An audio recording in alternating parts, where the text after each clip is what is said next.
Hi all, it is BRR and this session will discuss about ADO.NET architecture as part of MVC model class representation.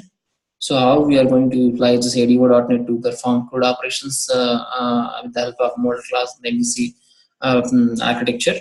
So what is this ADO.NET architecture consist of? So as I told you, this is the acronym of ADO and it stands for ActiveX Data Objects. ADO.NET is a database technology of .NET framework used to connect application system and database server. So it's a part of .NET framework, and it is going to work along with .NET framework, and it consists of set of and bulk of classes used to handle data access, and also it uses XML to store and transfer data among applications, which is not only an industry standard but also provide fast access of data for desktop and distributed applications. And it is more scalable and interoperable when you work with ADO.NET for the internet applications and web-based applications. So if you look at the architecture of ADO.NET, so this is what the components we have inside of ADO.NET. Basically here, these are the provider objects and these are the common objects. If you look at this .NET Framework data provider, we have a connection here, transaction, and this is the command object, and this is the data reader, and this is the delete command, update command, insert command, select command, which under a data adapter. These are the main areas. Under this particular data adapter, we have this the components, and coming to the data set, we have a data table, and under the data table we have a row collection, column collection, constraint collection, and inside this in sibling we have data relation collection as well. So it represents XML format and this represents database. This is what the ADO.NET main core components will be having inside of ADO.NET namespace, system dot data.sql client or Oracle client, whatever namespace you are going to take it. So inside of this particular namespace, we have these built-in components. So this ADO.NET offers several advantages, over previous Microsoft data access technologies, including, ADO, what we have been used earlier in Visual Basic 6.0. So let us say like one thing, a single object-oriented API.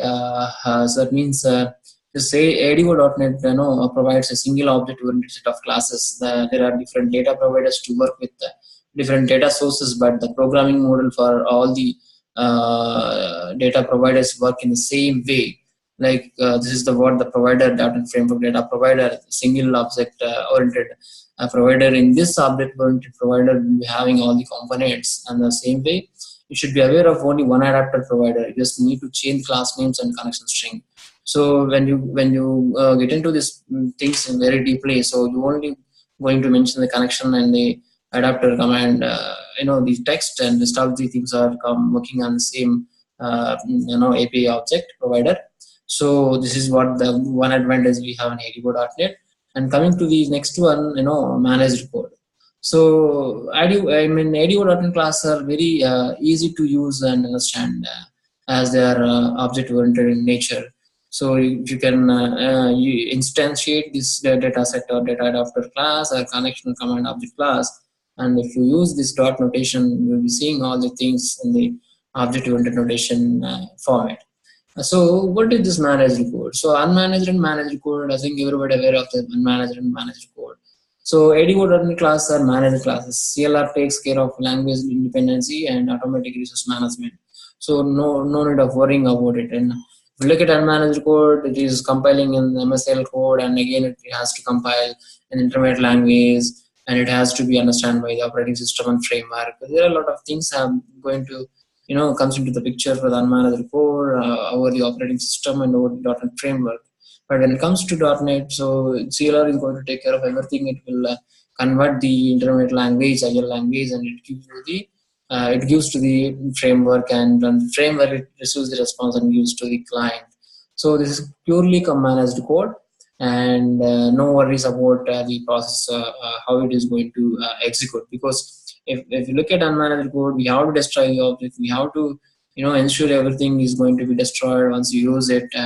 No more facilities we have to cleansing or clean the objects. When it comes to managed code, we have a garbage collector and dispose finalizer methods where it comes to the picture when there is a enough space and not have much space to create an object. They will come to the picture and they will look at the object references and they'll clean the memory and they will give chance to create an object. So that is the way of this .NET is working in CLR. So when it comes to the next deployment, Microsoft uses Microsoft Data Access Component, which is used as the ActiveX component in .NET Framework. It is an extensible component when X is written after a term means extensible. So the .NET components takes care of deployment, which was difficult. Previous technology using the deployment is true, and the previous versions of Visual Basic 6.0 are classic PHP. Which we use to create new applications. It is very difficult to deploy things in the deployment server and to put up the deployment folder. But when it comes to ADO.NET, we'll be having MDAC, a Microsoft Data Access Component, which is used as an ActiveX component .NET framework to take care of this deployment structure. And coming to the next thing, it is supporting XML. So XML support is given in the ADO.NET. So this ADO.NET, if you look at here, dataset and data table collection, it is purely supporting XML. You can get the XML as a results, or you can import the XML into dataset into an XML. There are a lot of operations supported by dataset with regard to XML. So because the ADO.NET data is cached and transformed in XML, extensible markup language format. So XML provide fast access of data for desktop and distributed applications. So that XML is a plain text designed to transport and store data and itself a descriptive. That is why the dataset is very faster compared to record set in the earlier versions of ADO. So, and coming to the next one, visual data component. So one more advantage of this ADO.NET is it is offering data-bound control for work in visual form. You can use these components without writing long code and can issue a result in no time. So we have bounded controls ready-made, and you can put up on the form and you can automatically show the component with the relevant data which is fetching from the database. And no worrying and no need of writing huge lines of code to show the data on the UI.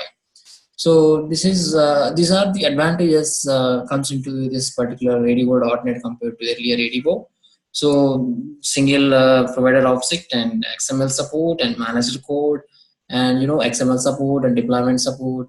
So many things we have in ADO.NET architecture comes in latest Microsoft.NET. If you look at some of the differences compared to earlier ADO.NET and ADO. So as I told you, ADO has one main object that used as a reference data called record set. When it comes to here, we'll be having dataset object. Its multiple actor result set is implemented in ADO.NET. So we'll create and store values and relational model of your database. So and various ways we can achieve after you get into the data and data set.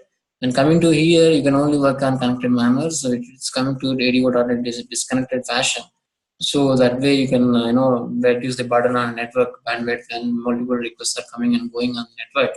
And coming to the next one, in connected model, you always get refresh data, that we agree. But when it comes to here also, disconnected architecture, you also get the data.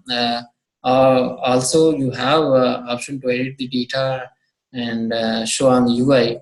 And we can work offline and as part of object model when connection is required, it is connected.